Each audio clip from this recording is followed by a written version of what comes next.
Hello and welcome to this pit stop for Civilization: A New Dawn from Fantasy Flight Games and designed by James Kniffer. In Civilization: A New Dawn, 2 to 4 players are going to take around 2 hours, each controlling a separate civilization on a modular board, attempting to take control of areas and achieve 3 goals before the other players. On a player's turn, they're going to choose one of their 5 cards in their focus row to activate it. They can choose any of the cards, but the location of the card in the row is going to dictate how effective each of their actions is going to be. And the cards come in 5 different types. The first type we're going to talk about is culture. This is going to allow you to place control tokens out on the board, and that's going to represent your military and cultural influence on areas. Now in this case, our culture early empire is in slot 5. That means I can place tokens in any type of terrain because they have a difficulty ranging from 1 to 5 from grassland up to mountains. So I'm going to place one here and take control of this resource diamonds. And then one of the features on the board are natural wonders, and they always have a terrain difficulty of 5. So I'm going to claim control of the Grand Mesa here and keep these for slightly later. Whenever you activate a card, you take it from the row, you slide everything that's got a space to the right of it across, and it goes back down to 1. Now I could choose culture again on my next turn if I wanted to, or one of the others. It would be slightly less effective and I could only activate within grassland. Each player is then going to activate one of their cards and then it's going to come back to me. So we'll go through the other different types. There is military. Now military is going to allow you to reinforce your control tokens, which is going to make them slightly more effective in defense against either your enemies coming at you or the barbarians on the board. And reinforced tokens also give defensive assistance to other areas around them. Now why am I worried about these barbarians? Because every round there's going to be an event. On this event, barbarians are going to move.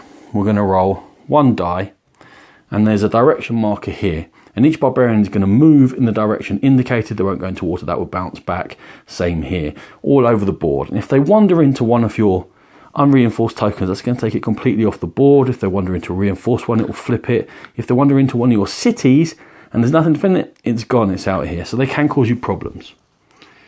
You can also get trade tokens from the event dial. Now your capital city and each of your mature cities is going to give you trade tokens. Mature city means that it's surrounded by either control tokens or the edge of the board.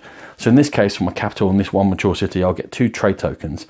And I can put them onto one of my action cards, and it will make it more effective if I choose to spend those trade tokens later. As well as movement of barbarians, you also get a respawn in which each defeated barbarian token is going to go back on its home space. So they're a constant problem throughout the game. So the other thing I can do with my military card is to attack these barbarians. Let's say I did go for this attack. My base combat strength is wherever the card is in the row. In this case it's 5, and I again get to roll this dice and I add it to it. So I've got an attack of 10. For barbarians, their base defense is just wherever the terrain is. It's hills, in this case it's 2. They also get to roll a die. He's got defense of 8, and I'm going to defeat this barbarian. It will come off the board for now. For defeating barbarians, I again get one of these trade tokens, which I can place wherever I wish to place it.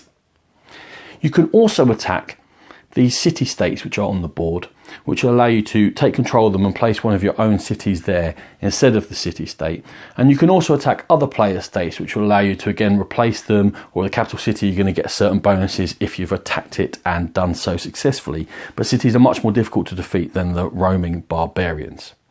It's not all military though. We can use our economy cards, and that's going to allow us to send caravans out around. Now you can send your caravans again either to city states or to another player's state. If I go to a city state, again it's going to give me trade tokens, and they're going to go on the card whichever city is associated with. So Seoul in this case is a science city, and I get 2 trade tokens on my science card. Also, by sending a caravan, you open diplomacy and you get to take one of the diplomacy cards, either again from a city-state. In this case, it allows me to move barbarians around at the start of my turn. They're all different. Or if I manage to get a caravan to an opposing player's city, again, I'm going to get 2 trade tokens, but they don't have to go on a particular one. I can choose where they go. And I can take one of their cards, their diplomacy cards, which will make me more effective in war as long as I'm not fighting that person, or allow their control markers to help me mature my cities, or make trade more useful between us for both of us. Pottery or industry is how I'm going to build more cities onto the board unless I conquer them. It's also how I'm going to build world wonders, which are quite important in the game. There are 4 different types of world wonders, and they also come in eras of ancient, medieval and modern, and they each have a price down here, a production cost. Now let's say I want to activate my pottery and build the Hanging Gardens that has a cost of 8. My base production currently is 3, and that's not going to get there obviously. Down here you can use marble and diamond to help you build the Hanging Gardens. I happen to take this diamond resource, so I can spend that one to put my production up to 5.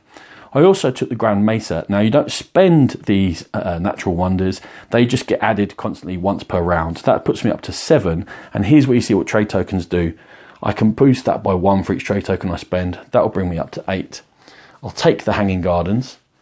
The next wonder off that type will become available to everyone, and I put the Hanging Gardens in play in one of my cities, and that's going to have a permanent effect. And in this case, it again allows me to put more control tokens out each turn, spreading my cultural influence across the board. Now, while these are the 5 start cards, by using your science card, you're going to be able to boost up your technology dial here. And every time you pass one of these, you're going to be able to upgrade your cards into just basically better versions of everything we've just done, making your trade more effective using multiple caravans, making your combat strength tougher and with flight allowing you to fight from a very long way away, making your upgrade getting a bonus when you do that, getting resources or trades, or even being able to nuke whole areas off the board, increasing your cultural reach, and allowing you when you build cities to add control tokens, etc. Why are we doing all of this? Well, because, again, you're going to attempt to do one of the 2 goals on each of the 3 of these 5 cards, which are going to be in each game. Each card has got a wonder-based goal, in this case, build 2 of each of the types of wonders in the game, or control 2 natural wonders, or get your tech dial all the way to the top, control 15 spaces adjacent to water or the edge of the board, just have 8 cities on the board, have 5 mature cities on the board, conquer a capital city or 2 city-states. At the end of a turn, if any player has completed 2 of them, they're going to win. The last thing you have to assist you is you're going to choose a civilization, and there are 8 of them in the base box. Sumeria, for example, is going to give you a resource as well as a trade token every time you beat Barbarians. Scythia are very effective in combat on grasslands or hills. Rome can spam out caravans. Usually they can only come from mature cities or capital. They'll go from any city. The Aztecs, every time they're military, they can swap cards around.